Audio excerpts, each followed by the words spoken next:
तर बघा हा सिंगल बल्ब किती उजेड देते, कारण त्याला व्होल्टेज पूर्ण भेटत आहे.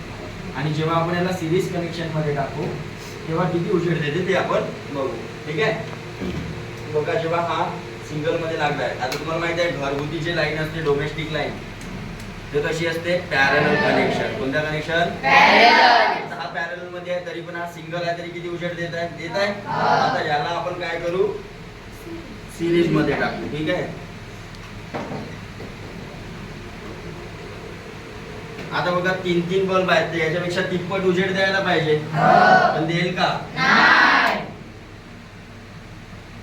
किती कमी दिला?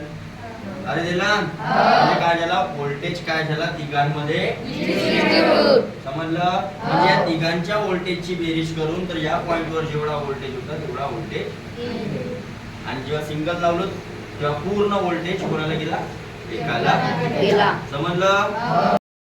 सिरीज कनेक्शन मध्ये काय होत असते, तर तिघांच्या रेजिस्टन्स काय होत असते, लॉस, म्हणून व्होल्टेज काय होत असते, कमी. बरोबर.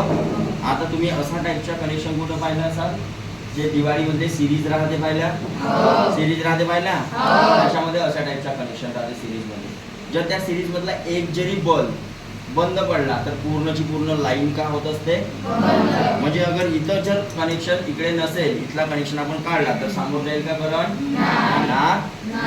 समजलं. तर बघा आता हे 2 बल्ब मी कोणत्या कनेक्शन मध्ये लावलेले आहे, हा ना. हे दोघांचे प्लग, दोघांचे वायर सगळे एकाच प्लग मध्ये आहेत. बरोबर. म्हणजे दोघांना सारखा पोटेन्शियल डिफरन्स भेटत आहे. बघा दोघांचा उजेड कसा राहील, आहे जास्त पॅरलल मध्ये आहे. वायरची कमतरता होती म्हणून दोघांचा बनवला, नाही तर तिघांचा पण बनवला होता. ठीक आहे.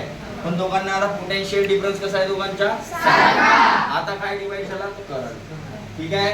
त्यानंतर याच्या रेजिस्टन्स कसा पडते, कमी. सिरीज कनेक्शन पेक्षा याचा रेजिस्टन्स कसा राहते, कमी, आणि म्हणून व्होल्टेज कसा सप्लाय होते. समजलं. डन. जमला.